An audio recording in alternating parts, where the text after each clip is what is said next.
Então, vamos lá. Temos que trabalhar nessa aula de hoje os conteúdos que a gente está vendo, né, na química analítica. Eu acredito que todo mundo aqui já deve ter feito prova, não já? Ou, se não fez, é para fazer agora, por esses dias. Então, eu acho, se eu não estiver muito enganada, todo mundo já tem que ter feito. Então, essa aula que a gente tem é mais para quem já fez as outras aulas síncronas, é mais para a gente poder tirar dúvidas sobre a parte da química analítica, sobre a parte prática, ou às vezes também alguma coisa sobre a parte teórica, tá? Aí, teoricamente, vai ficar a critério de vocês. Se vocês verem que vocês têm alguma dúvida na parte teórica, vocês me avisam, mas, vamos dizer assim, na realidade é mais para a gente poder rever a parte prática, que são os experimentos que a gente viu no laboratório, que é para trabalhar com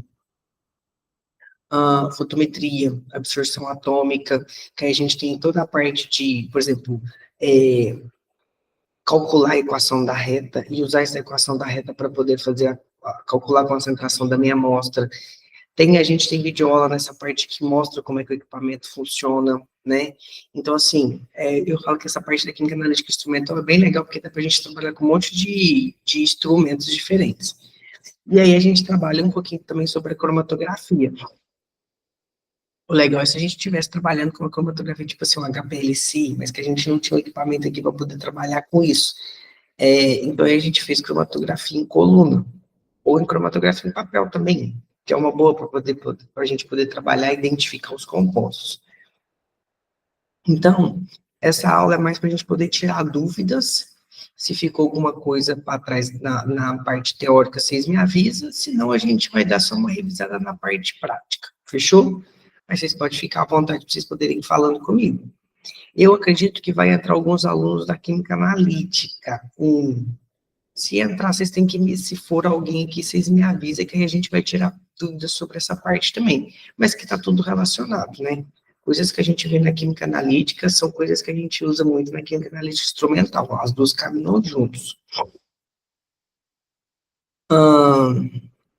Então, cadê? Deixa eu perguntar primeiro, antes de eu tentar começar, né? Como é que vocês estão de dúvida?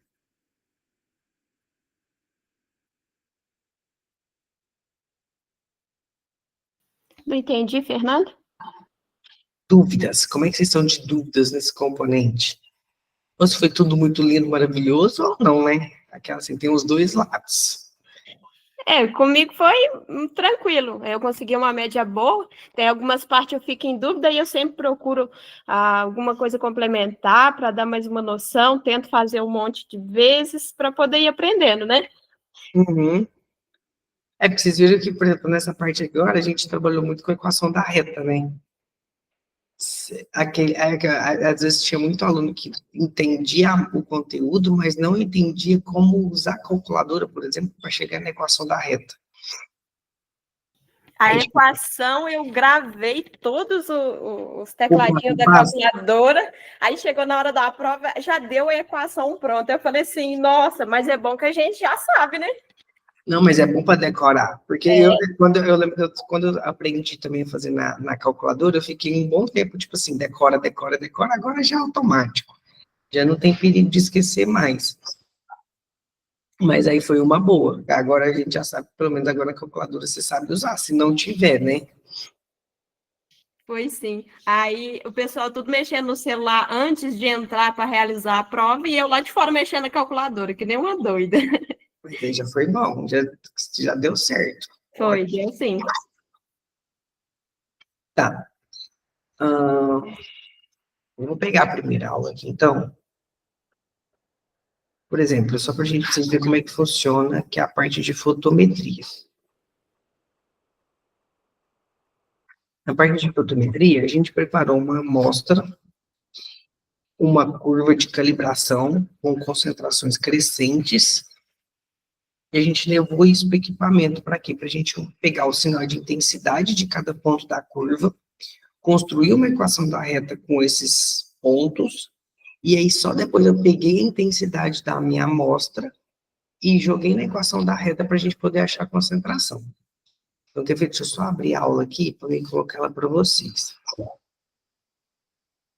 Tá aqui.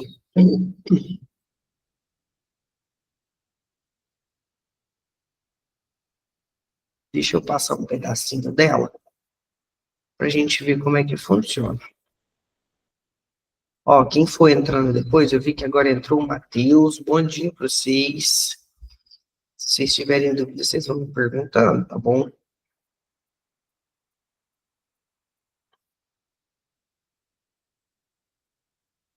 Tá, olha só. Vocês vão ver que é o seguinte, fotometria de chama. Tem até uma aula prática que explica como é que funciona a instrumentação, mas vocês vão ver que a gente vai medir a intensidade da chama aqui. Então, teoricamente, é diretamente proporcional. Quanto maior a concentração, maior a intensidade da chama, e é isso que o equipamento vai medir, e é isso que a gente precisa coletar, beleza? Vou passar um pedacinho, a aula nem é grande, ela é pequena, mas eu vou passar um pedacinho só para vocês verem como é que funciona. Quem já assistiu, a gente relembra, e quem não conseguiu assistir a aula inteira, para vocês verem como é que funciona um fotômetro de chama. Só vou deixar meu áudio mudo para não interferir, mas qualquer coisa vocês levantam a mão ou me chamam. Se travar, acontecer alguma coisa assim, tá?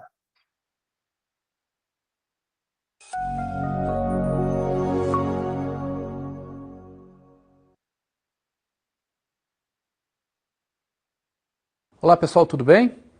Vou apresentar para vocês nessa aula de hoje uma análise realizada por fotometria de chama. Nessa técnica que nós vamos empregar aqui hoje, o objetivo é quantificar o teor de potássio em uma solução que nós temos aqui já devidamente preparada. A concentração aqui é desconhecida, ao final, após a análise, nós vamos executar os cálculos e descobrir a concentração de potássio que eu tenho nesta amostra. Lembrando para vocês que pela fotometria de chama, eu consigo fazer as medidas de sódio, potássio, lítio e cálcio. O equipamento que eu vou estar trabalhando hoje não me permite a medida de cálcio, apenas de sódio, potássio e lítio. E o analito de interesse para o nosso estudo é o potássio. Aqui na minha bancada, ao lateral, eu tenho aqui a minha curva de calibração já devidamente preparada. Já passei um pouquinho de cada solução para os beckers. A concentração da minha curva de calibração compreende entre 5, 10, 15 e 20 miligramas por litro de potássio. Eu não tenho aqui a minha prova em branco, porque na verdade eu tenho um padrão de potássio que foi preparado com solvente utilizando apenas água. Então o meu branco vai ser diretamente a água que eu vou utilizar para fazer o ajuste do zero do meu equipamento. Quando eu vou ligar o equipamento, existem alguns passos que eu preciso tomar cuidado. Primeira coisa, após o equipamento ligado, nós vamos ligar o compressor, que está aqui ao lado do equipamento. Então, primeiramente, nós ligamos o compressor e colocamos o ar comprimido.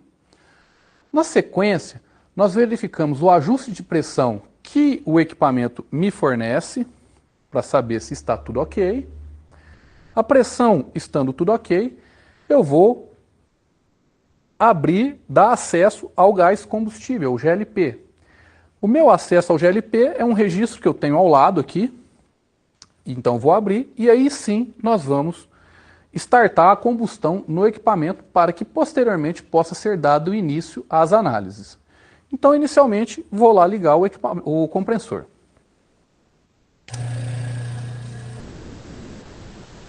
Esse barulho do compressor é comum, tá? Normalmente ele tem esse ruído. E a pressão está ok. Agora eu vou abrir o acesso ao GLP. Eu tenho aqui o meu botão de ignição. A minha chama já está acesa. Talvez vocês consigam focalizar pela câmera, por essa janela aqui. Bom, eu tenho que proceder ao ajuste da chama. Então, observem, né, eu tenho aqui uma chama totalmente redutora, não é uma chama ideal para combustão. Ele tem o ponto exato onde eu faço o ajuste. Eu vou fechando o registro aqui e eu tenho uma janelinha aqui dentro. Então eu observo a altura ideal da chama no momento que ela está totalmente oxidante.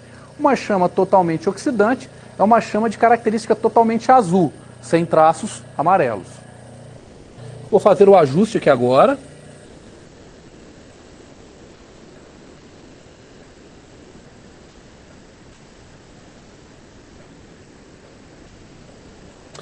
Essa janelinha serve justamente para que a gente não faça observação pelo lado de cima da chaminé, que pode acontecer um risco de acidente. Então nós nunca fazemos a observação por essa parte de cima, porque pode acontecer algum acidente como uma queimadura. Então, o meu ar comprimido está ok, o meu gás está ok e a minha chama está ajustada. O próximo passo é verificar o meu fluxo de sucção de amostra. Fotômetros de chama, em geral, devem trabalhar com um fluxo de sucção de amostra de mais ou menos 4 a 6 ml por minuto. Como que eu faço esse ajuste? Aqui, onde está a minha agulha de injeção, ela me permite um ajuste onde eu posso rodar ela. Antes de eu promover esse ajuste, eu vou verificar se o equipamento já está ok.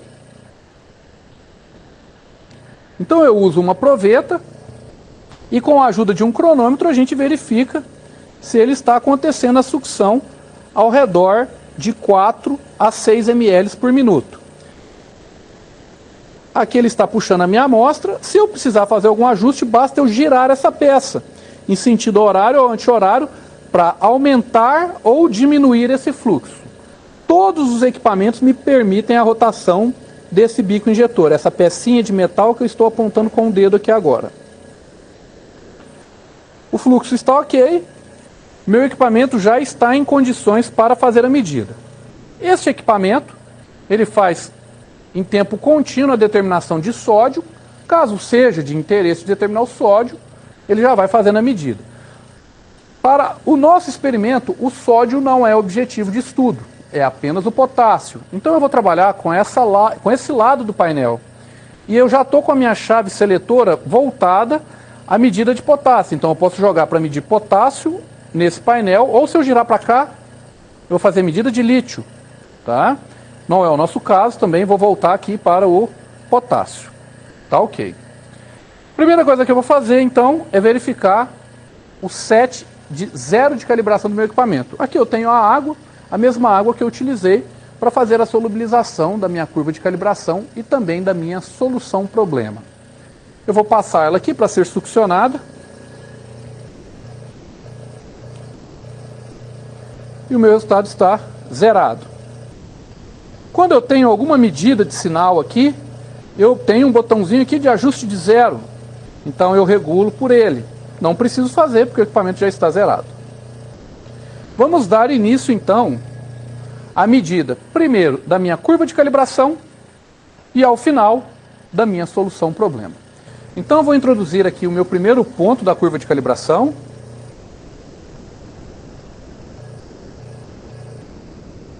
O nosso primeiro ponto deu uma intensidade de 0,2.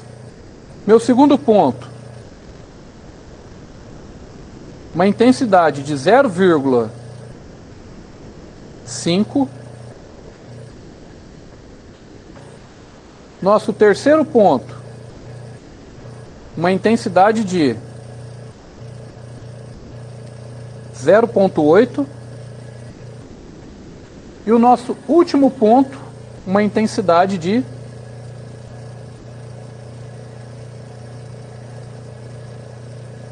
1,0. Observem que a medida ela é muito rápida. O equipamento responde muito rápido ao introduzir o capilar na amostra. Uma vez feita a medida da curva de calibração, agora eu vou introduzir a minha solução problema para poder obter então meu sinal de intensidade e, consequentemente, após essa medida, poder realizar os cálculos e descobrir o valor de concentração de potássio na minha solução problema. Ela já está pronta aqui. Eu vou transferindo um pouquinho aqui para o becker.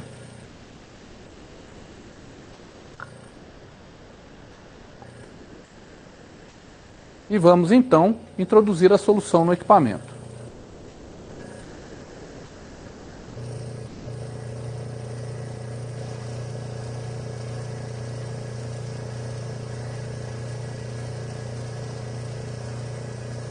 A minha amostra apresentou uma intensidade de 0,4.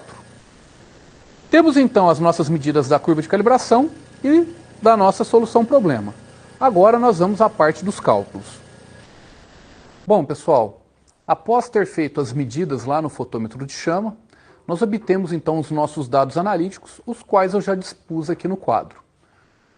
Apenas para repassar com vocês, os nossos valores de intensidade para a nossa amostra, o branco, o nosso ponto A, B, C e D da nossa curva de calibração e a nossa solução problema. Então a intensidade foi 0 para o branco, ele foi ajustado para isso, 0.2, 0.5, 0.8 e 1.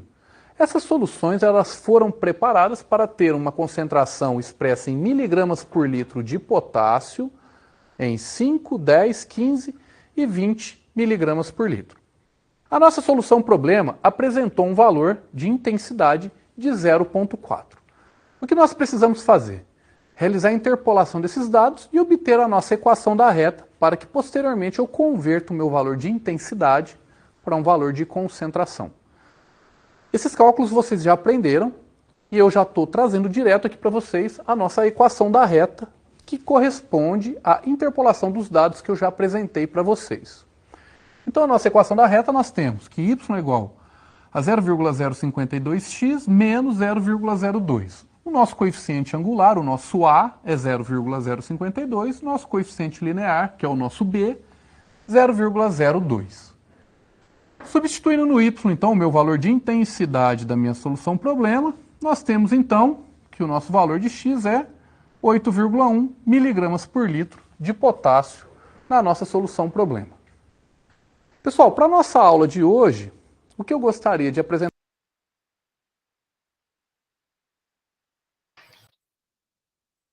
Deixa eu voltar um pouquinho aqui, ó. Tem nesse ponto aqui. Aham. É isso daqui que eu ia perguntar para vocês, ó. Se vocês conseguem chegar nessa equação da reta usando a calculadora. A Flávia eu sei que consegue. Porque ela decorou. Cadê ela? Daqui a pouco ela fala alguma coisa. Foi mesmo. Porque, ó, no final das contas, também não é complicado.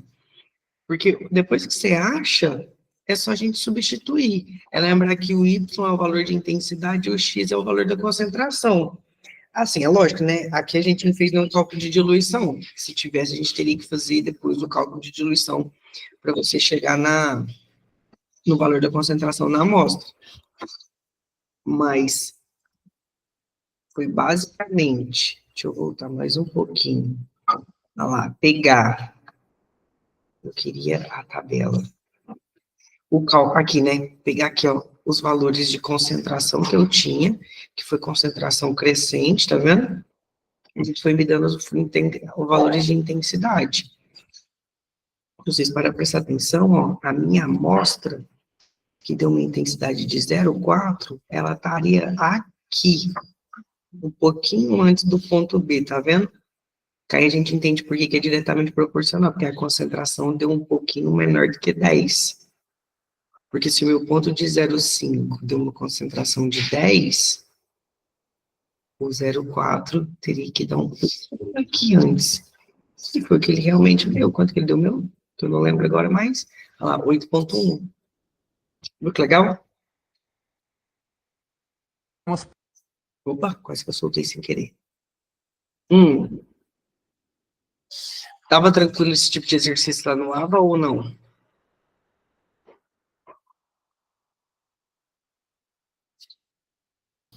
Ô, Fernanda, como que chama o cálculo que não é realizado na calculadora para descobrir a equação da reta? Você fala fazer na mão? É aquele que a gente vê a inclinação de A, inclinação de B.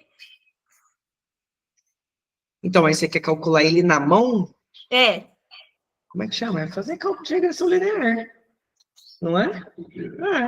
É. Fazer cálculo de regressão linear.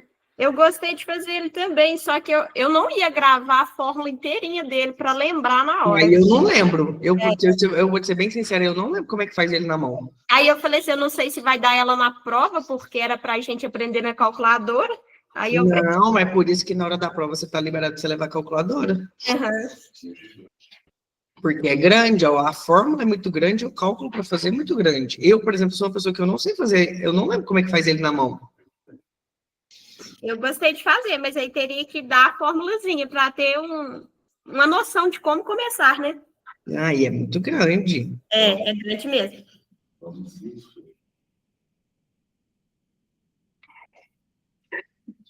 Peraí, a Kelly me perguntou uma outra coisa aqui.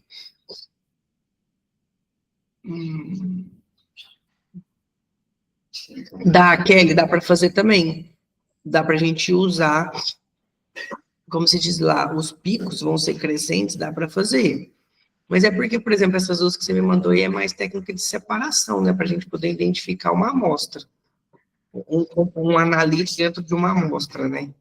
Mas dá para fazer também.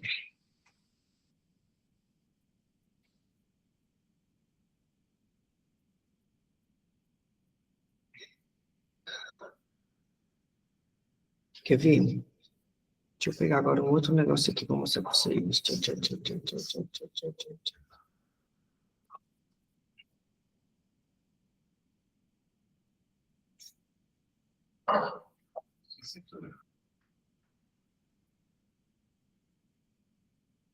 Espera aí que eu estou pegando uma outra aula aqui agora.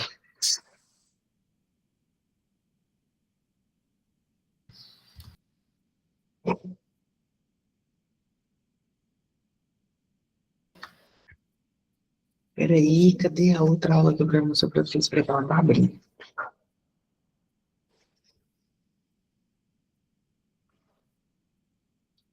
Que é...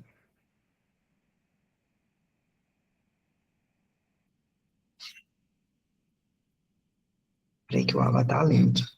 A parte da espectrofotometria.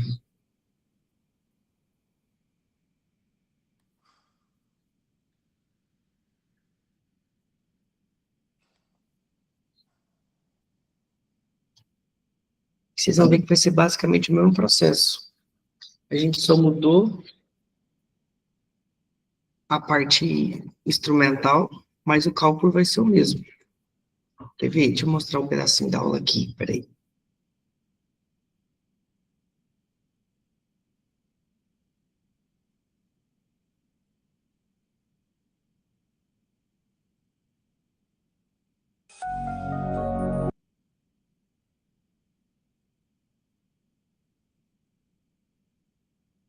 Olá pessoal, tudo bem? Para a nossa aula de hoje, nós vamos realizar uma análise por espectrometria de absorção molecular.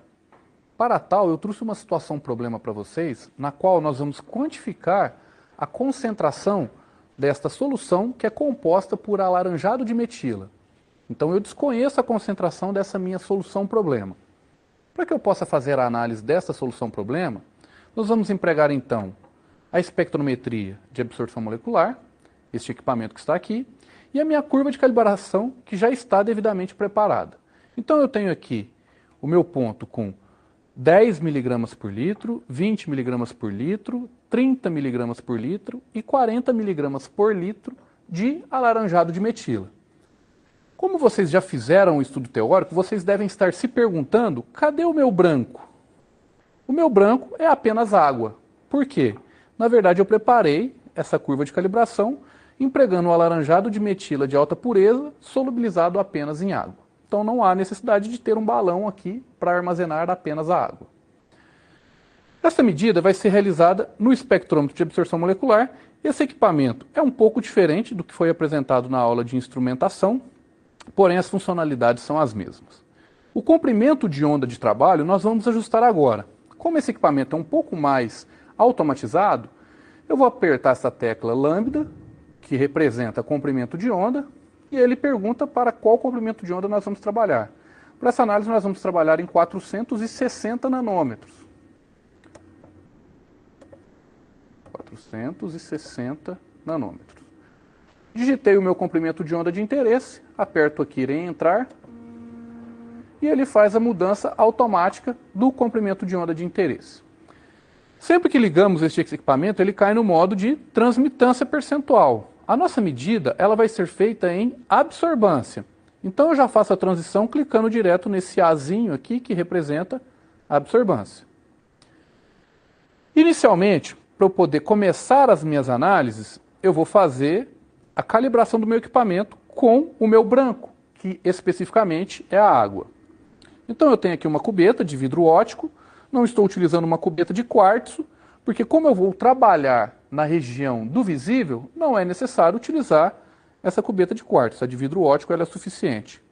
Observem que a cubeta ela sempre tem uma área lisa e uma área áspera. A gente sempre segura pela área áspera, que ela vai ser encaixada lá no carrossel, nas paredes do carrossel. E a área lisa é por onde vai passar a minha radiação. Então eu vou colocar aqui a água agora.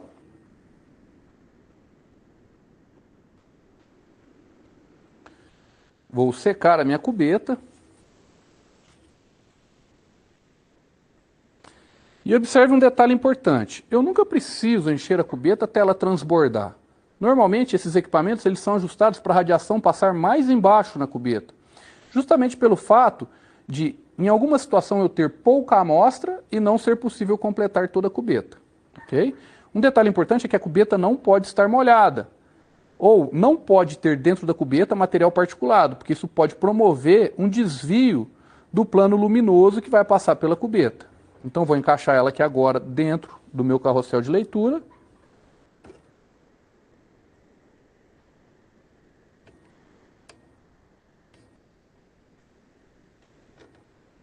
A gente fecha a tampinha. E aqui ele tem o ajuste de calibrar. O que ele faz aqui? Ele vai zerar o equipamento.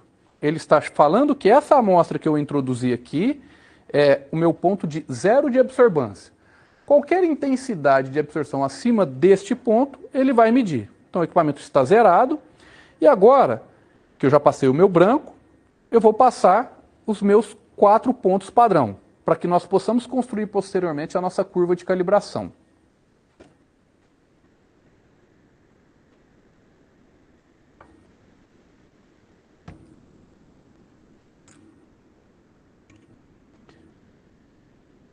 É importante que a gente sempre faça um ambiente.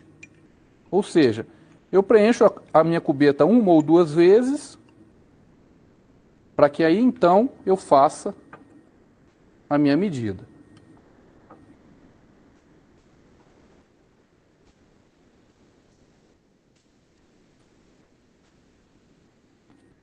Sempre pego na cubeta pelo lado áspero, nunca pelo lado liso.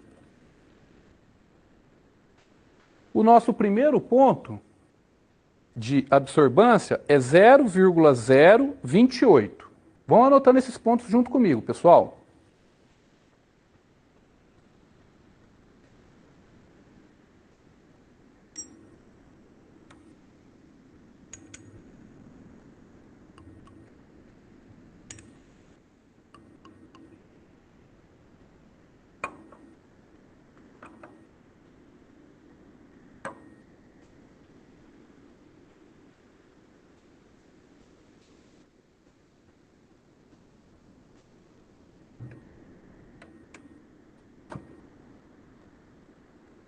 Meu segundo ponto, 0,056.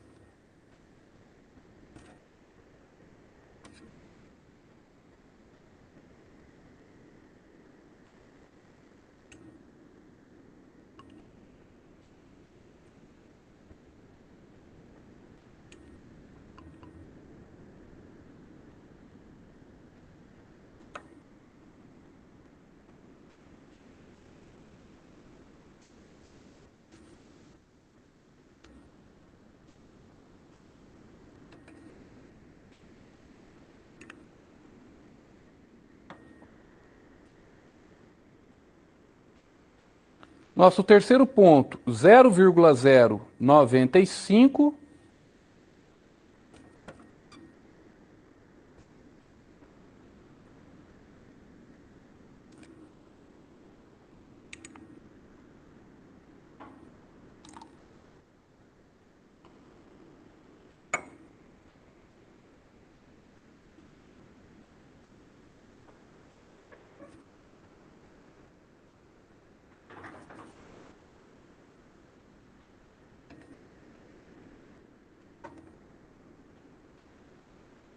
E o nosso último ponto, ou seja, o nosso quarto ponto, 0,131. Ok? Agora eu vou introduzir a minha amostra, que é a minha solução problema, a qual eu tenho interesse em descobrir a concentração. Lembrando a vocês que as nossas concentrações são 10, 20, 30 e 40 miligramas por litro de alaranjado de metila na solução que constitui a nossa curva de calibração.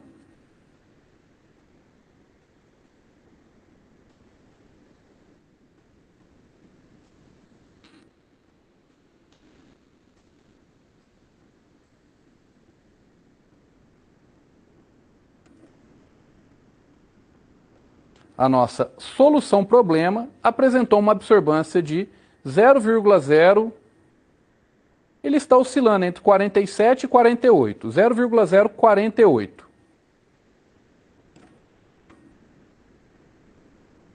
Quando nós terminamos a análise, é importante que faça a limpeza da cubeta, normalmente com água. E como se trata de um material muito sensível, a gente já faça a limpeza e acondicione ela na caixinha onde ela deve ficar guardada para evitar uma queda e uma quebra do material. Nós vamos dar continuidade agora nos cálculos que nós vamos realizar para poder descobrir então a concentração da nossa solução problema que contém alaranjado de metila. Bom, pessoal, eu organizei os dados analíticos aqui no quadro e nós vamos discutir sobre os cálculos. Primeiro, apenas para questão de identificação, nós temos aqui o nosso ponto em branco, que é a água, 0 de absorbância, o equipamento já zerou automaticamente e, consequentemente, 0 de concentração de alaranjado de metila. Então, eu abreviei aqui alaranjado de metila expressa em miligrama por litro. Temos os nossos 4 pontos, ponto A, B, C e D, né? Com as respectivas absorbâncias que eu pedi para vocês anotarem anteriormente, 0,028, 0,056, 0,096 e 0,131. Respectivamente, para esses 4 pontos padrão, nós temos 10, 20, 30 e 40 miligramas por litro de alaranjado de metila. A nossa solução problema, qual é a de interesse para determinar a concentração de alaranjado de metila, nos deu uma absorbância de 0,048. Eu posso calcular de duas formas. Posso empregar a lei de Beer, cuja esse conteúdo vocês já tiveram oportunidade de estudar, ou posso também desenvolver os cálculos empregando o estudo da curva de calibração, da equação da reta. Nós vamos passar pelas duas etapas.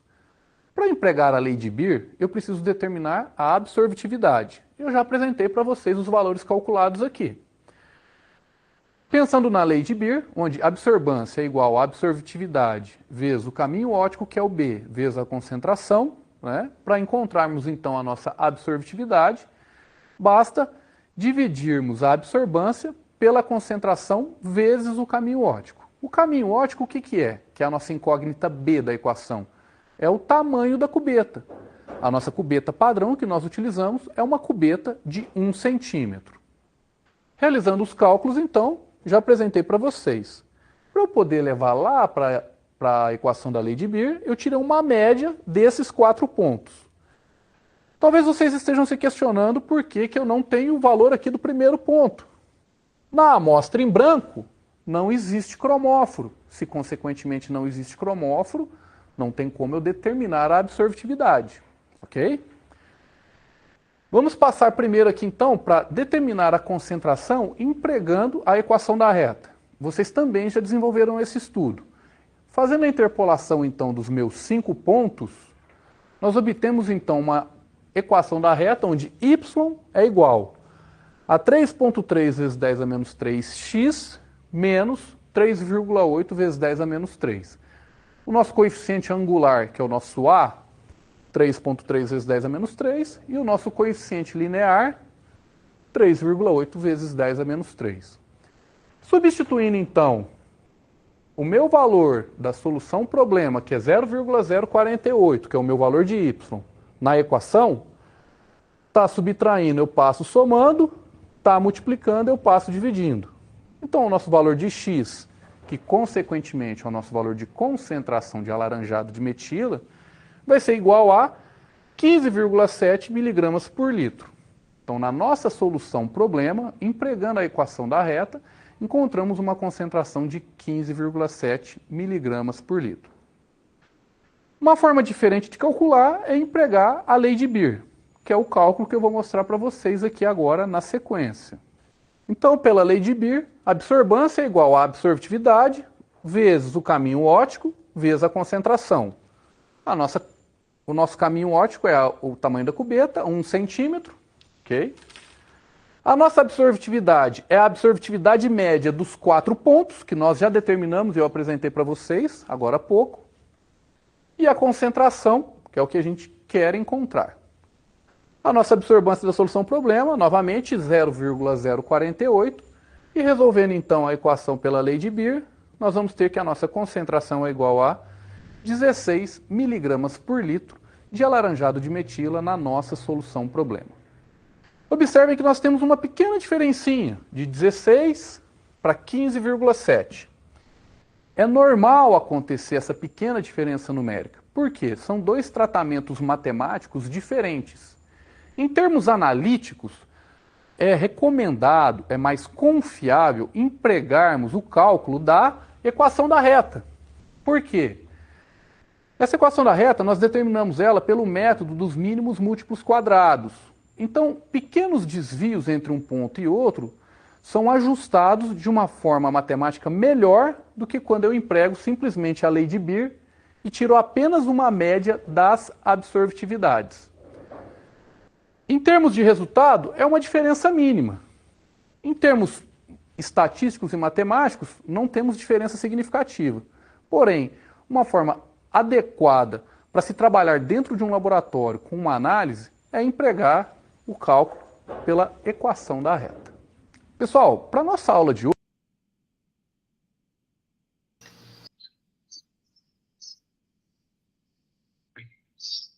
E aí, meninos?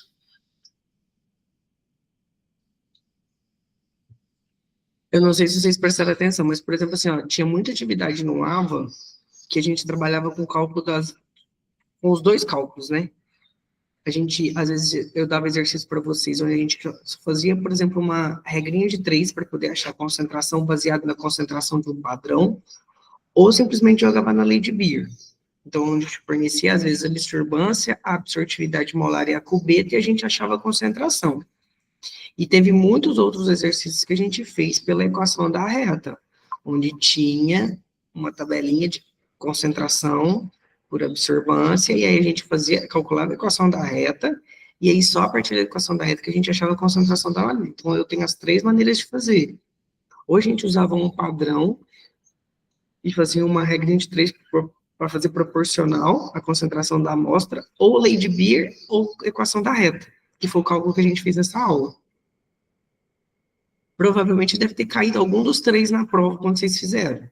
A Flávia até falou que na dela caiu a equação da reta, mas ainda bem que já estava a equação da reta pronta, né? Não precisou calcular.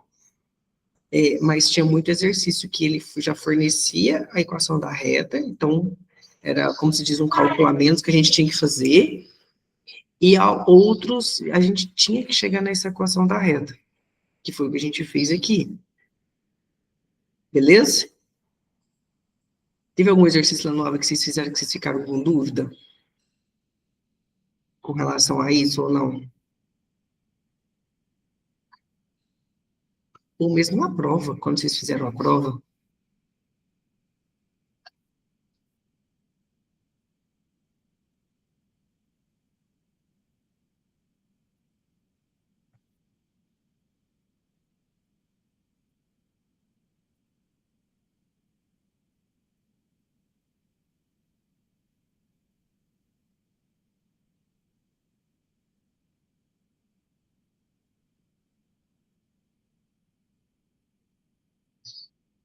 Tá. Então, peraí que agora eu só preciso mostrar mais uma aula para vocês.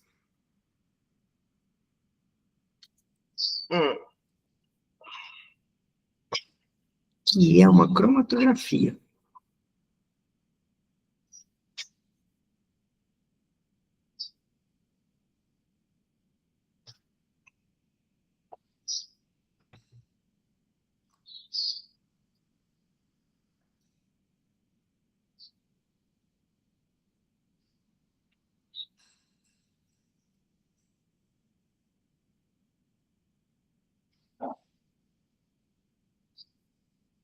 Uhum.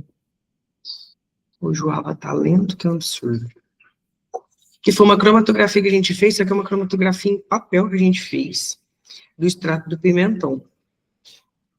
Quer ver? Vamos pegar aqui. Hum,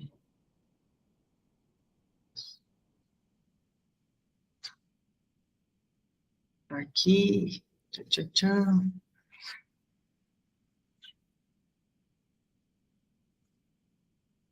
Ai, cadê a aula, gente? Quase que eu achei que eu tivesse fechado os CIS.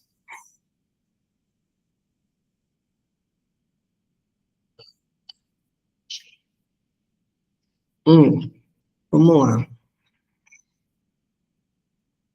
Essa cromatografia em papel, ela é uma aula bem parecida com a cromatografia em coluna que a gente tem gravada também.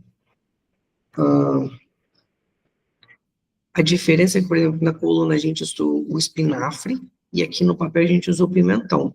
Mas era para separar basicamente os mesmos compostos, que são os carotenos e os beta-carotenos, né? E a gente percebe que eles têm coloração diferente, e se a gente pensar, analisar a estrutura, eles têm polaridades diferentes, então eu consigo separar eles. A aula, a gente teve só que fazer uma extração desses dois compostos, né? Então a gente usou um solvente para poder extrair. E primeiro a gente fez o teste usando a cromatografia em coluna, em papel, e aí depois a gente transferiu isso para uma cromatografia em coluna. Cara, ela é um pouquinho mais demorada, mas dá para, depois eu vou passá-la para vocês verem que dá para perceber como é que a gente consegue separar os dois compostos, tá? A cromatografia em papel é mais, tipo assim, a gente usou ela para poder testar essa questão do solvente, se o solvente ia conseguir separar. Lá no AVA tinha muita questão, às vezes, para a gente calcular o RF, que era o fator de retenção da amostra. Aí você tem que saber a distância que você tinha de caminho do solvente e o caminho da sua amostra. Aí você fazia o quê? A distância da sua amostra dividido pelo caminho do solvente. E aí a gente só chegava na conclusão que quanto maior o RF, maior era a afinidade da sua amostra pela fase móvel. Menor o RF, maior a afinidade da sua amostra pela a fase estacionária. Aí a gente só tinha que conhecer qual que era a polaridade da fase móvel da fase estacionária. Geralmente, uma é polar, a outra é apolar, beleza? Deixa eu passar um pedacinho da para a gente analisar junto. E aí eu vou até, na hora que a gente aplicar a amostra, eu vou pausar a aula para mostrar para vocês como é que a gente vai tentar enxergar isso, tá bom?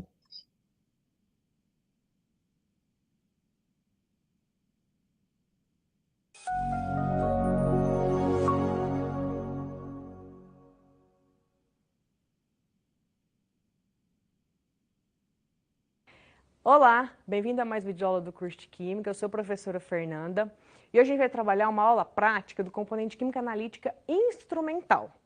E hoje a gente vai trabalhar, a gente não vai trabalhar com equipamento, mas a gente vai trabalhar com uma cromatografia em papel, tá? Do extrato de pimentão, que é mais ou menos aquilo que a gente aprende lá em cromatografia de camada delgada, certo?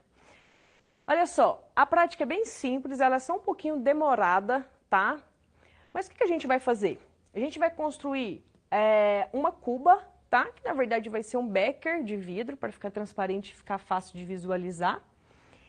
E a nossa coluna, vamos assim dizer, né? A nossa fase estacionária vai ser um pedacinho de papel filtro que eu vou mostrar para vocês como é que a gente vai recortar. Eu vou colocar uma fase móvel lá dentro. Vou colocar então a nossa fase estacionária, que é o papel. E vou tampar essa cuba e vou deixar, então, as minhas amostras eluírem, tá?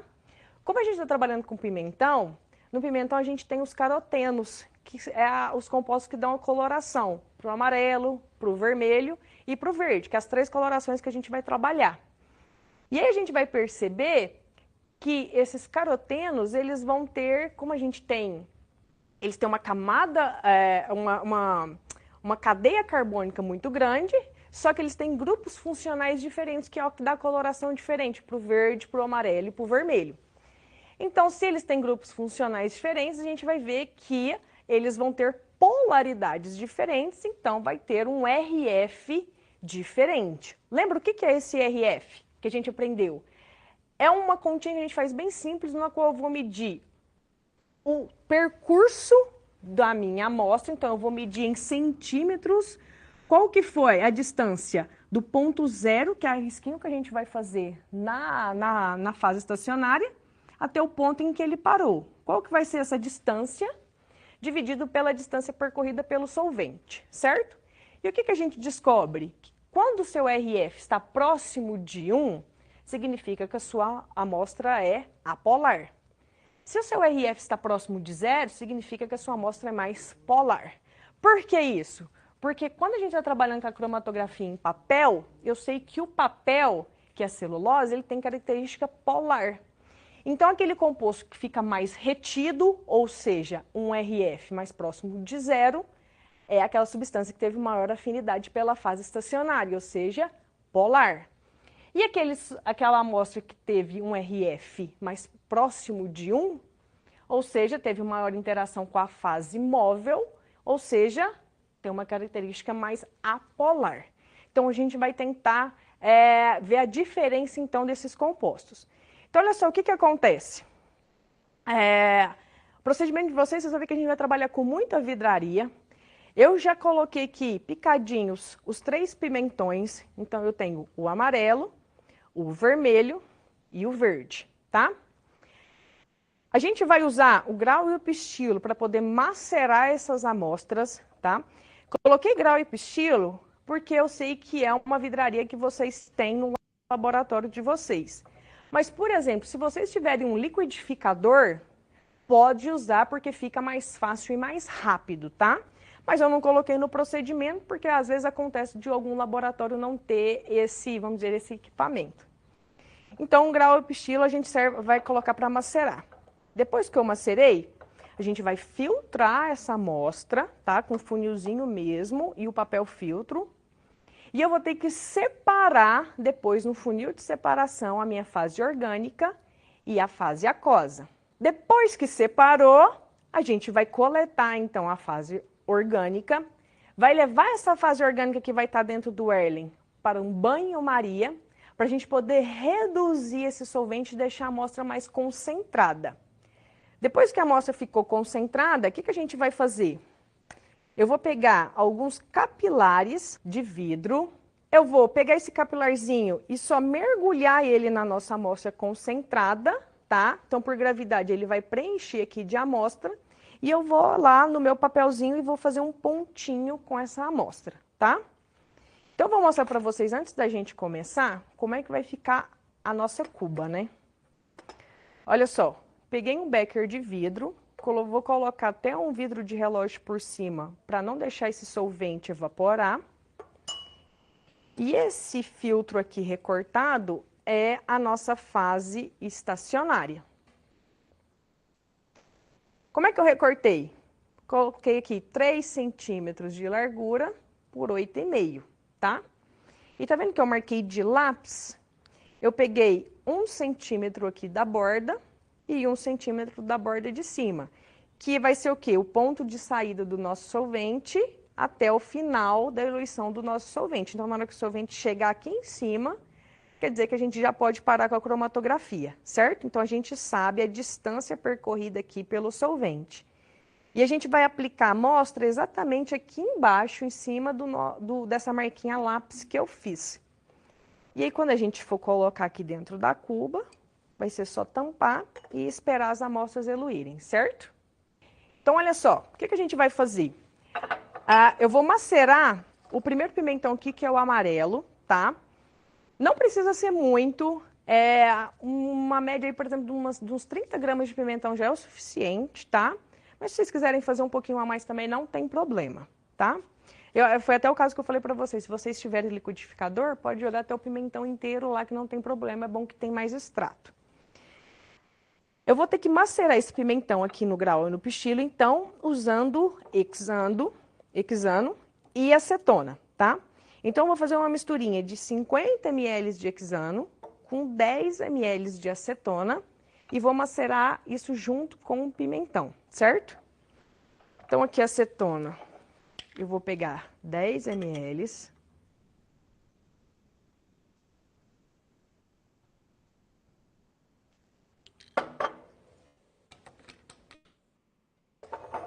Com 50 de hexano.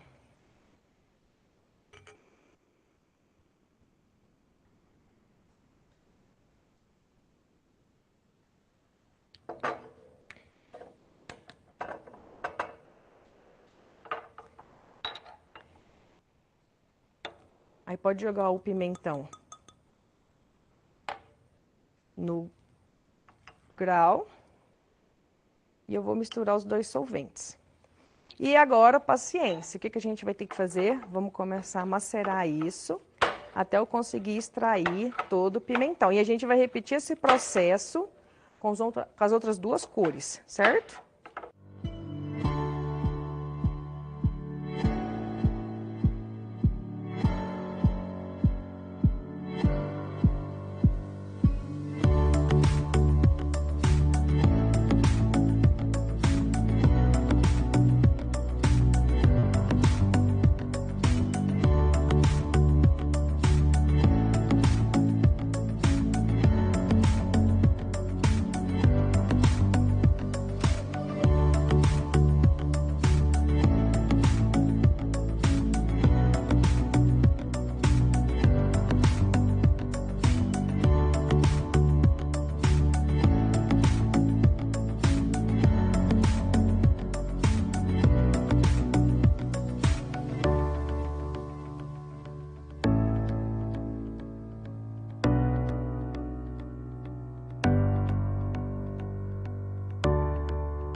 Deixa eu passar um pedacinho dessa aula para frente, porque eu vou ficar aqui no processo agora, tá vendo? Só distração, põe no grau, no pistilo, massa, massa, massa, massa. E aí, tá vendo? Ó, eu levei agora para um papel filtro para filtrar, para extrair esse extrato, ó. Tá vendo? Então, dos pimentões das cores diferentes.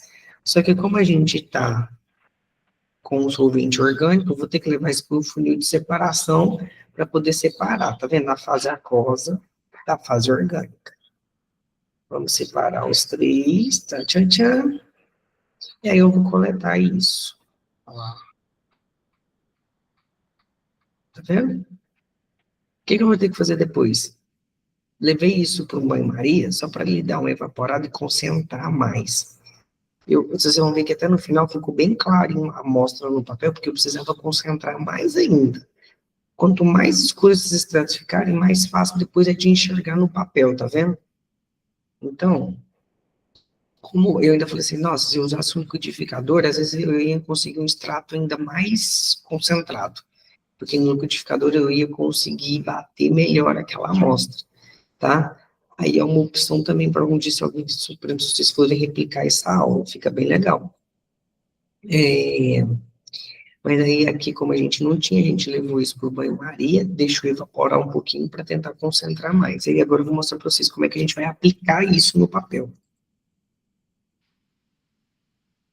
que a gente vai fazer agora? Ó, lembra que eu mostrei para vocês, né? A nossa fase estacionária, 3 centímetros por 8,5. Passei um risquinho aqui na extremidade de baixo de 1 centímetro e deixei 1 centímetro em cima, certo? E o que a gente vai fazer agora? Eu vou pegar um capilar, vou colocar esse capilarzinho lá na minha amostra e vou vir aqui e vou fazer um pontinho na minha amostra, ou seja, eu vou colocar uma gotinha aqui na fase estacionária, certo? E aí depois a gente vai colocar na cuba. Então, olha só, vou pegar o verde, coloca num becker ou mesmo num vidro de relógio, só para ficar mais fácil de a gente usar o capilar. Então, olha só, vocês conseguem perceber que eu só de encostar lá na minha amostra, eu já coloquei um pouquinho aqui dentro do capilar, tá? E aí eu vou vir aqui agora e vou colocar, encostar aqui na parte de baixo, certo? Vou pegar agora um outro capilar.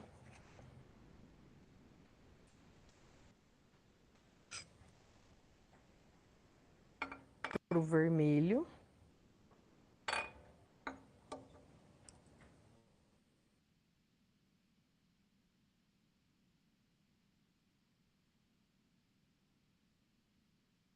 Já apliquei as 3 amostras.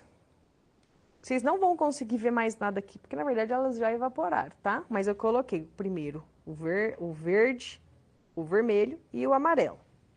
Vou montar a cuba agora. Como é que a gente vai montar? Eu preciso de uma solução de hexano com 5% de acetona. Numa quantidade bem pouquinha na cuba, ou seja, ela não pode nem ultrapassar aquela bordinha que a gente fez de 1 centímetro, tá? Então, eu vou preparar aqui, vou colocar aqui 2,5 de acetona.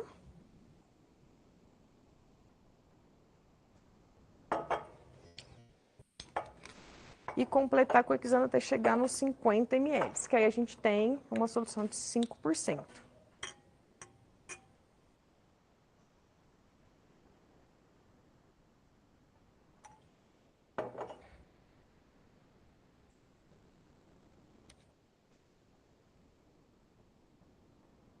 Ó, vamos testar, acho que aqui já foi o suficiente. E agora a gente vai deixar eluindo. Meninos, olha só. Na câmera a gente não vai conseguir mostrar para vocês as marquinhas, tá?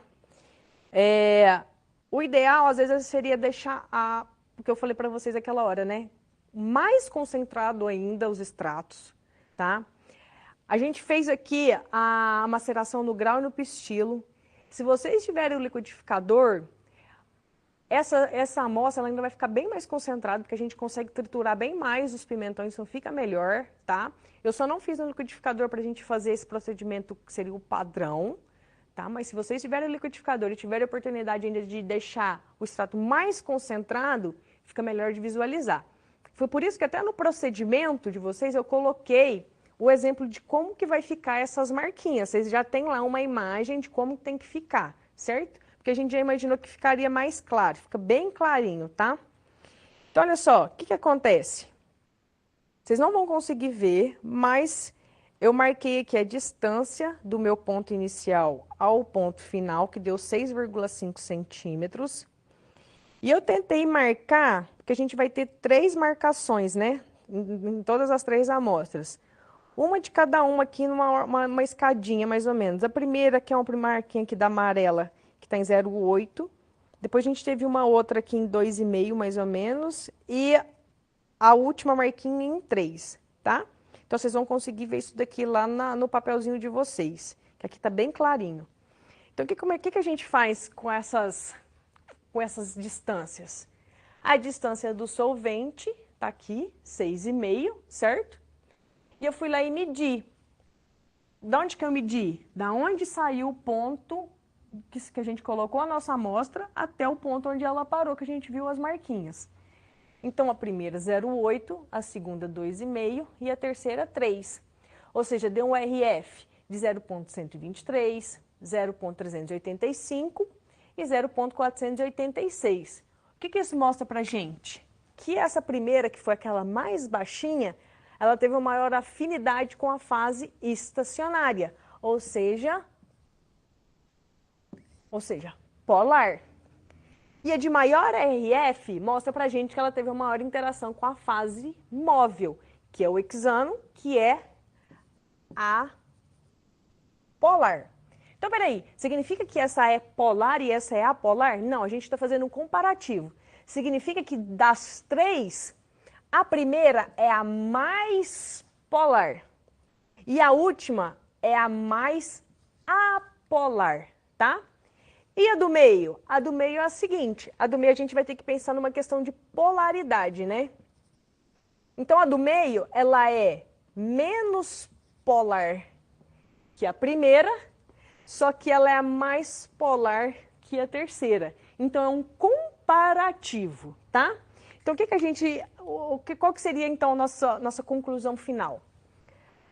Aquela marquinha de menor distância é a mais polar que a segunda, que a terceira. Consequentemente, a terceira é a mais apolar do que a segunda, do que a primeira, certo?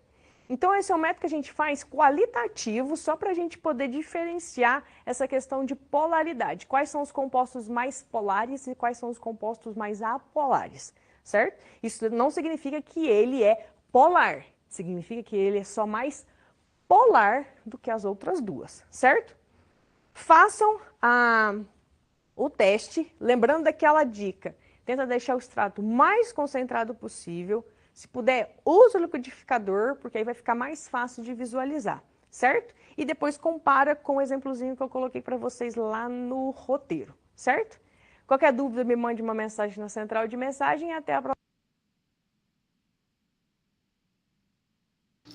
Peraí que eu vou voltar um pouquinho. Agora que eu vi que o Davi até me perguntou se 1 centímetro é padrão ou inferior. Não, não é padrão, não.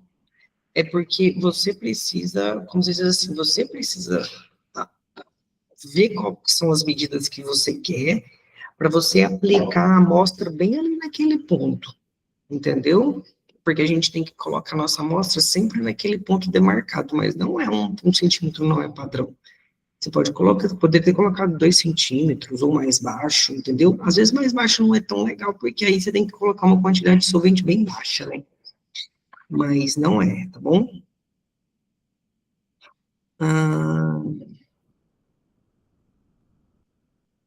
Beleza.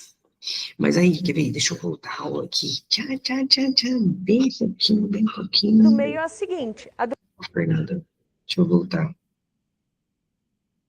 Que aí a gente fez, tá vendo, os cálculos de RF, que aí explica muito a questão da afinidade, né, de cada amostra.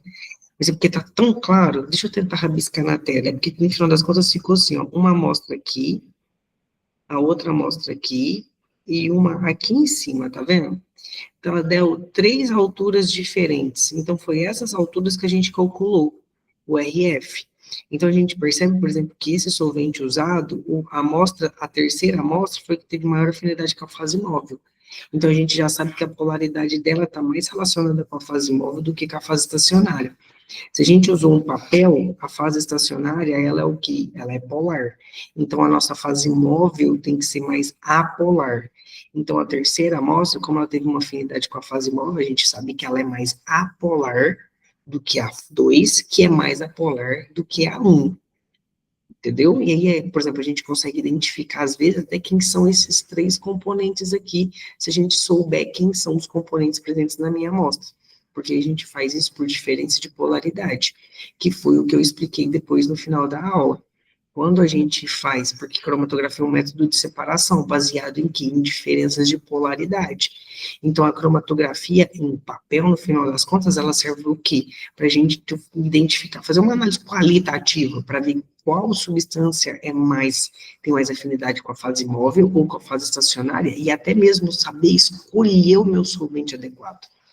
Porque quando você vai passar por uma cromatografia em coluna, Depois a gente vai para o HPLC, um CG, você tem que conhecer a sua amostra, saber o que eu tenho nela, qual o solvente que eu vou usar, entendeu? E aí você usa a cromatografia em papel primeiro para fazer esse estudo, para só depois você ir para uma cromatografia em coluna e aí sim gastar mais solvente e gastar bem mais tempo no estudo, entendeu? Então isso daqui é um método só, como diz assim, de início, só para você identificar, só para você saber o que você vai fazer, qual solvente você vai usar, quais são os componentes da sua amostra que você vai conseguir separar, entendeu? A Vanilda acabou de mandar um bom dia, bom dia. Meninos, vamos lá, conversem comigo. Tem um monte de gente aqui nessa turma. John, pode falar. Fernando, bom dia para todo mundo aí. Bom dia. Sou Fernando, tem uma fórmula aí, na hora do RF. O que está escrito embaixo aí? Eu comecei a anotar, só que a senhora movimentou um pouco o vídeo. Deixa eu voltar. Não deu tempo. O RF é a distância percorrida pela sua amostra, pelo seu analito, né? Uhum. Dividido pela distância percorrida pelo solvente. Tá. Beleza. Isso. Então, por isso que a gente vai tentar jogar um pouquinho mais para frente. Ponto onde ela parou, que a gente que viu eu hoje fiz? mais Ué? Eu apertei um botãozinho diferente aqui. Então, tá vendo? Ó, quando a gente faz aqui, esse 2,5 foi a distância percorrida pelo meu analito. E o 6,5 foi a distância do meu solvente. Uhum. E aí você faz um pelo outro. O máximo que pode dar no RF é um valor igual a 1, quando o seu analito tem a mesma distância do solvente, que não tem como ser o contrário. Não tem como o analito passar o solvente, porque quem arrasta o analito é o solvente, né? Isso. Isso. Então, o máximo que pode dar de um RF é igual a 1. Então, a gente fala que quanto maior o RF, maior é a afinidade pela fase móvel. Tanto que a gente percebe assim, ó, que o RF dessa amostra aqui, ó, foi maior do que a de cima. Então, o 0,4 mostra que esse daqui teve mais afinidade com a fase móvel do que o de cima. Então, provavelmente, o de baixo, o componente de baixo, é mais apolar do que o de cima. Entendeu? Uhum. Beleza, obrigado. Perguntas?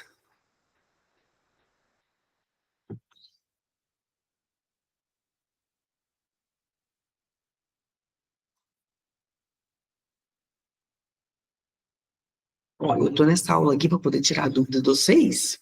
Se vocês não tiverem dúvida, eu não vou ter mais assunto para ficar falando com vocês. Tcharaná, tcharaná, entendeu? Então, vocês conversam comigo.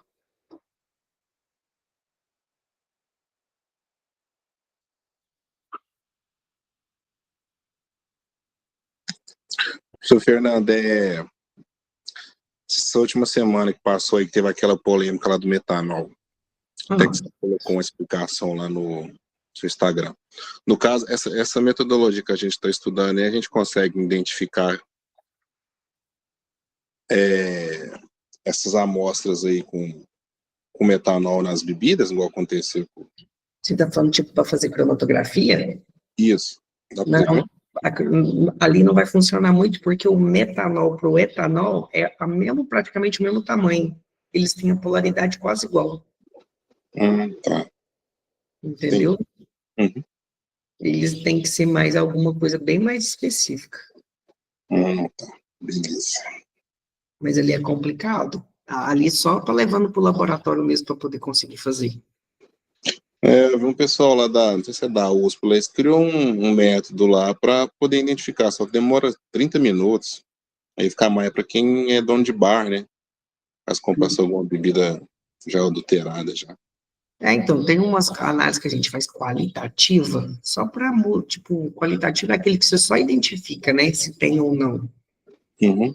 E dá para fazer. Eu ainda, na verdade, eu nem fui pesquisar para ver o que é que esse pessoal da USP fez, porque a gente conhece uns métodos que dá para fazer, só que os que a gente conhece, que é os que tem, por exemplo, em material no livro, que tem de análise qualitativa, não diferencia um carbono de 2 carbonos. entendeu? Então, se eu Sim. pego uma amostra, por exemplo, os métodos que a gente conhece, que eu acho que é o método de Lucas, que identifica álcool, se o seu álcool tem 1, 2 ou 3 carbonos, ele dá o mesmo resultado, entendeu? Então, Sim. eu falei com o Mauro, eu tenho até que dar uma olhada para ver o que esse pessoal da USP fez, que eles devem ter desenvolvido alguma coisa diferente, porque até então os que a gente conhece não dava para diferenciar o que era metanol, o que era etanol, entendeu? A única coisa que eu sei é que tem um álcool, mas qual deles não dá para saber. Entendi. Mas eu falei com o Mauro, eu tenho que sentar e pesquisar para ver o que é que eles fizeram, entendeu? Uhum. Mas provavelmente eu nem vou achar, né? Porque se eles fizeram isso agora e deu certo, eles patentearam e ninguém vai contar. Ah, é. Pior, pode ser, viu? Eles vão segurar isso aí agora. Se realmente deu certo, ninguém vai mostrar agora como é que faz. Ah, vai não, vou querer comercializar isso aí. Uhum. Pois é, eu também acho. Então vamos ver, vai demorar para nós descobrir. Flávia, pode falar. Ô, Fernanda, Hum, estava dando uma olhada no caderno aqui, que eu costumo fazer algumas anotações. Aí tinha uma dúvida minha, mas é da espectrometria de chama. hum. Em alguns momentos, quando começa a colocar várias soluções que muda as alíquotas, aí tem hora que me confunde no cálculo. Como assim confunde no cálculo? Por exemplo, assim, estava em 500 ml, transferiu para uma de 200, aí dessa passou para uma de 100, aí você tem que voltar para descobrir a concentração. Mas aí é cálculo de diluição. Aí eu fico perdidinha. Isso daí é cálculo de diluição. Uhum. Então, o que você tem que fazer? Você tem que enxergar aonde você está, para onde você vai. É por isso que, por exemplo, assim, ó, quando a gente gravou, eu fiz algumas aulas de resolução de exercício, você via que eu tentava até, às vezes, desenhar da onde, por exemplo, se a gente estava num balãozinho de 250, o que eu tirava de dentro desse balãozinho de 250? Porque aí você tem que ir voltando, né, a conta. Sim, aí eu até anotei que tinha que seguir o caminho contrário. Aham, é isso aí. Às vezes eu sei fazer a conta, mas eu fico perdida, aí os resultados não começam a bater, aí você fica assim, nossa, não vou conseguir. Mas é por isso que você desenha, sempre desenha. Então, vamos imaginar uma amostra? Eu peguei uma amostra de 10 gramas e coloquei num balão de 250. Aí você desenha o balão, coloca a sua amostra colocando lá dentro. Aí desse balão eu tirei uma líquida de 5 ml. Aí você põe uma setinha e tira uma líquida de 5. E joguei para o outro balão de 100. Aí desse balão de 100 eu medi no espectrofotômetro. Aí o que vai acontecer? Quando você olha lá na lei, ou você joga na equação da reta, alguma coisa assim, você acha a concentração, concorda? Você vai achar a concentração nesse último balão. Aí você começa a fazer o cálculo de diluição. Como assim? Se a sua concentração, vamos imaginar, está em miligrama por litro, você começa a regra de 3. Se você tem aquela quantidade de miligrama em 1 litro, em 100 ml X. Por que eu usei 100 ml, Fernanda? Porque o seu último balão era de 100 ml. Aí você volta. Na hora que você achou aquele resultado, da onde que veio esse resultado? Opa, o que eu tinha colocado dentro do balão? 5 ml. Então, aquele resultado veio de 5. Em 250, que é o seu balão anterior, X. Então, você viu como é que você vai voltando? Isso veio daqui, que veio de lá. Então, você vai sempre fazendo essa conta alternando para poder voltar. O ruim, às vezes, é isso. É cálculo de diluição, é que é chato. Entendeu? Demora, as continhas, a gente tem hora que faz umas 4, 5 para chegar no resultado. Tem exercício, nossa, eu já fiz exercício que gastou, tipo, uma folha inteira de caderno para poder fazer cálculo de diluição. Eu gostei da ideia dos desenhos, até na hora da prova eu fiquei imaginando os desenhos para mim não confundir. Não, mas você não precisava imaginar, não, você podia ter feito o desenho. Se eu não riscar um pouco, eu não anotar, eu não gravo. Aí eu sempre estou anotando alguma coisa. Por isso que eu gosto de pegar a prova no papel. Eu também. Eu quero ver. Obrigada, Fernanda. Não, quer ver? Não, peraí, eu tô vendo. se eu tenho algum exercício aqui no meu computador que tem diluição.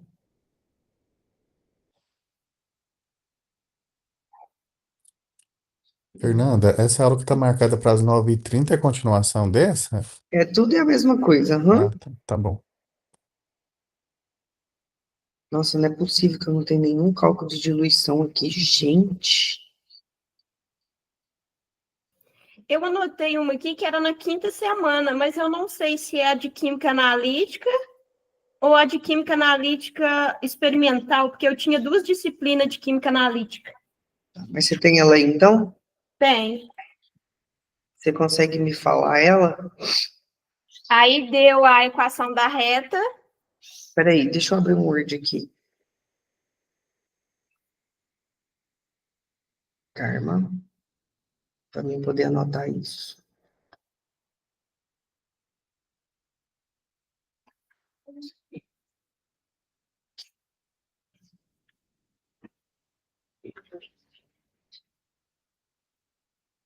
Tá, qual que é a equação da reta? Absorvância é igual a 0,04. 0,04. Aí, no caso, é 0,410 vezes C, que é vezes a concentração, menos 0,0016. Assim? Aí está em miligramas por litro. Tá. Aí eu notei que a amostra tinha 200 gramas. Estava numa alíquota de 500 ml. Depois foi transferido para uma de 2. Não, aí eu tirei 2 ml, né? Sim. Tá, então eu vou colocar, tirei 2 ml e passei para onde? Para 100, depois. Aí deu absorvância de 0,297.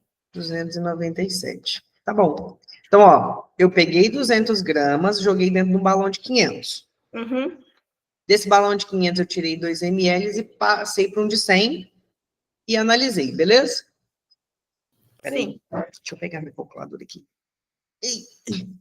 Peraí, ela tá aqui do lado. Bom, eu acho que tá, né? Achei. O que nós vamos fazer? Ó, vamos jogar primeiro na equação da reta. Deixa eu copiar essa equação da reta aqui para facilitar a nossa vida. Assim. Então, vamos substituir, ó lá, a absorbância. Eu vou substituir aqui, concorda? 0,297. E vou fazer essa conta. Então, vai ficar assim, ó. 0,0410 que multiplica C. Vai ficar 0,297 e mais 0,0016, não é isso? Então, o meu C vai ser 0,297 mais 0,0016. Ó, esse resultado vai dar 0,2986 e eu vou passar dividindo 0,0410. Aí, meu resultado vai dar 7,28 miligramas por litro, concorda? Sim, isso mesmo. Beleza.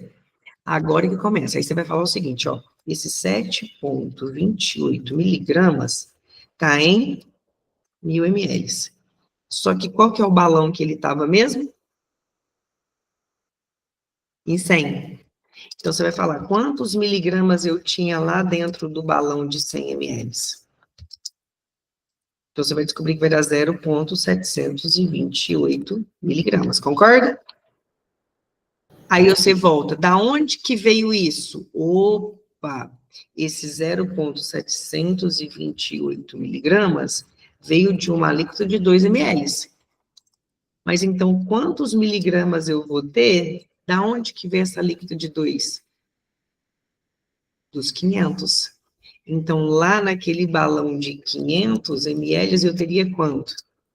X.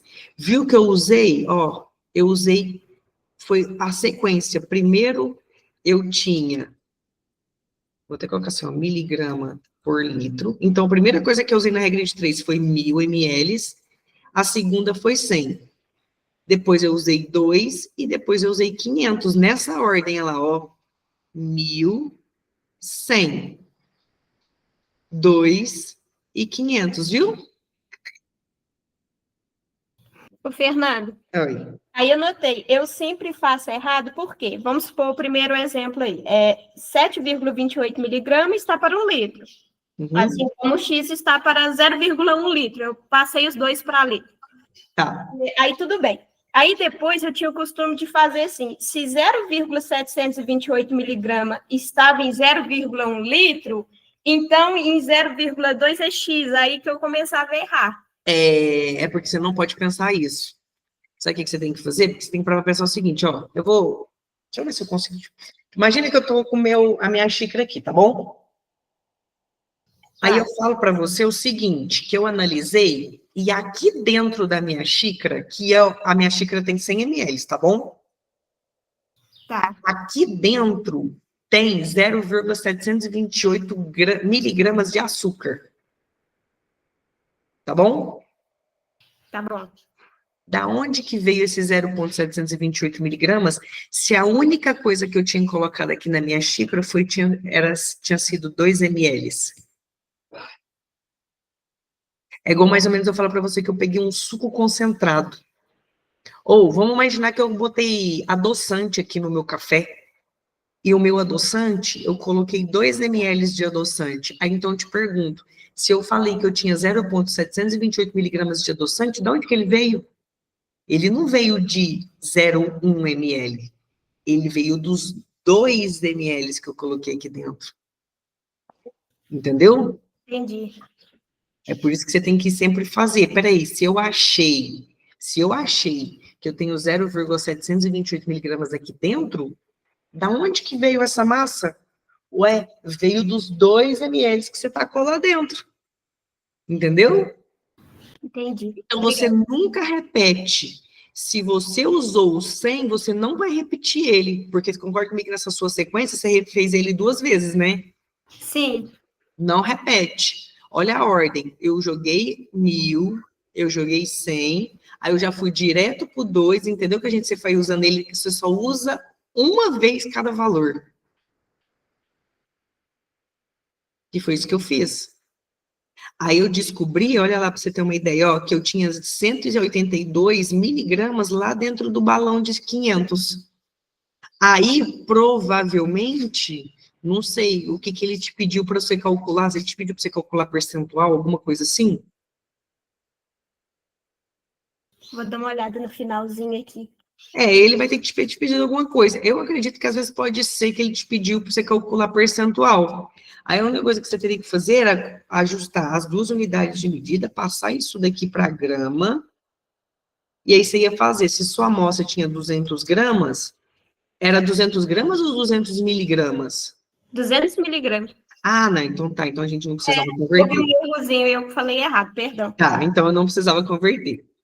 Então, era só você fazer o seguinte, se a minha amostra tem 200 miligramas, a minha amostra total representa 100%. Como eu falei que a gente tem 182,07 miligramas, isso equivaleria a quantos por cento? X? Foi isso mesmo que pediu, aí Dá correspondeu a... 91. É. Isso. Usa uma vez só cada, ó. 1.000, tá em 100, que veio de 2, então em 500 eu vou ter quanto? X. Usei um valor de cada. E eu fui fazendo o que você fala para mim, ó. Eu peguei 200, joguei no balão de 100, tirei 2, passei para 100 e medi. Viu? Tá bom, não erro mais. Fui fazendo a sequência. O bom é treinar mesmo, né? Uhum. Se você conseguir treinar, eu não vou falar decorar, mas se você conseguir enxergar o que está acontecendo, você vai ver que todos os outros você vai enxergar com muita facilidade. Aí os outros vai ficar fácil de ver, entendeu? É a base, né? Aprender um, depois fica fácil. Tá bom, obrigado, Fernanda. De nada. Meninos, mais perguntas?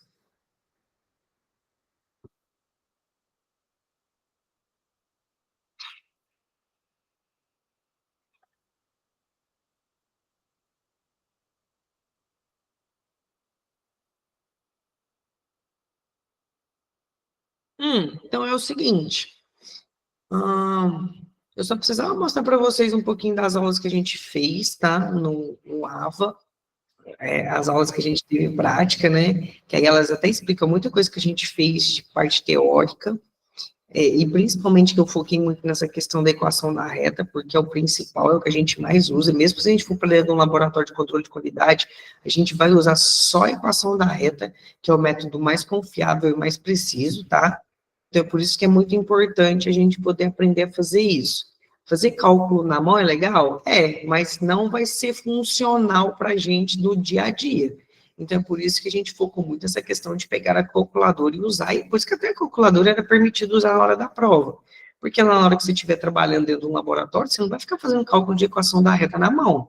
A gente vai fazer isso usando uma calculadora ou mesmo um Excel, tá? Mas calculadora é um negócio que está mais fácil ali para um analista trabalhar no dia a dia. E você vê que nos laboratórios de controle de qualidade a gente sempre vai usar isso, equação da reta. John, você levantou a mão. Sim, desce um pouquinho para baixo aí nesse cálculo que você fez, Fernando. Falou só para ver quanto que deu o último resultado aí. Depois eu vou refazer só para me calcular. 91. Deu 91. Beleza. Falou, é isso mesmo. Obrigado, viu? Nada. E aí, por exemplo, esse tipo de cálculo que a Flávia até trouxe aqui para a gente, é cálculo que a gente faz mesmo dentro do laboratório, para diluir a amostra, para a amostra às vezes não ficar tão concentrada assim, e não dar um valor muito alto no equipamento e estourar o equipamento, porque se às vezes a concentração dá muito alta, ele sai fora vamos dizer assim, do padrão linear, e aí você tem um resultado errado. Então, na maioria dos casos, quando a sua concentração é muito alta, por exemplo, nesse caso, ia dar lá um percentual de 91%, os analistas sempre optam por fazer um cálculo de diluição para trabalhar com uma concentração mais baixa e não ter perigo do equipamento oscilar, entendeu? Então, é muito comum isso aqui acontecer. Amostras muito concentradas geralmente passam por um processo de diluição. E enxergar esse processo de diluição para a hora de fazer o cálculo é muito importante. Beleza? Bom, o que eu tinha para mostrar para vocês era isso. Eu sei que já passou até a prova, né, para a gente poder tirar dúvida de alguma outra coisa, assim, para poder ajudar na prova. Mas é isso. Não sei se vocês têm alguma outra dúvida que vocês queiram tirar. Inclusive, essa aula agora das 9h30 é continuação, então, se a gente não tiver mais nenhuma outra dúvida, vocês estão até dispensados, tá? Vocês não precisam ficar preocupados. Depois eu vou postar essa aula gravada lá no AVA para quem quiser reassistir. Quem quiser também, eu não sei se o João às vezes vai querer também esse Word que eu fiz aqui, só me pede lá no Tira Dúvida que eu mando o arquivo também, não tem problema, tá bom? E é isso, meninos.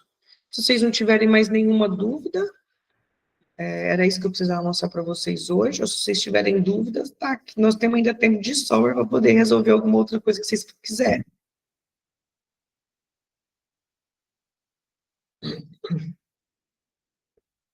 Me pede lá depois, então, John. Me manda uma mensagem lá no Tira Dúvida que eu mando para você.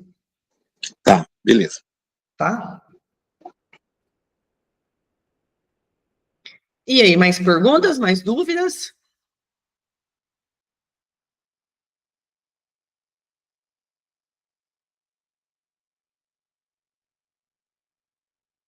Bom, então é isso. Então, vamos aproveitar esse finalzinho de semana com essa chuvinha maravilhosa. Bom para a gente poder dar uma descansada. Para quem não é professor ainda, que vocês vão ser, vamos ter que trabalhar essa semana, mas quem é professor, nós estamos de semana de saco cheio, então é só quinta-feira agora para a gente poder trabalhar. Eis as vantagens de ser um professor. Graças a Deus. Amém. Então, meninos, fiquem com Deus, então. Bom restinho. Bom final de semana. Restinho não, ainda nós temos sábado o dia inteiro. Bom final de semana para vocês. E qualquer dúvida que vocês tiverem, me manda lá no Tira Dúvida que eu ajudo. Beleza? Tá bom, Fernanda, obrigado, até mais. Até mais, Anil, com Deus. Nada, obrigada. Tchau, obrigada. Tchau, Fernando. Obrigado, viu? Bom descanso. Até mais. Bom descanso para vocês.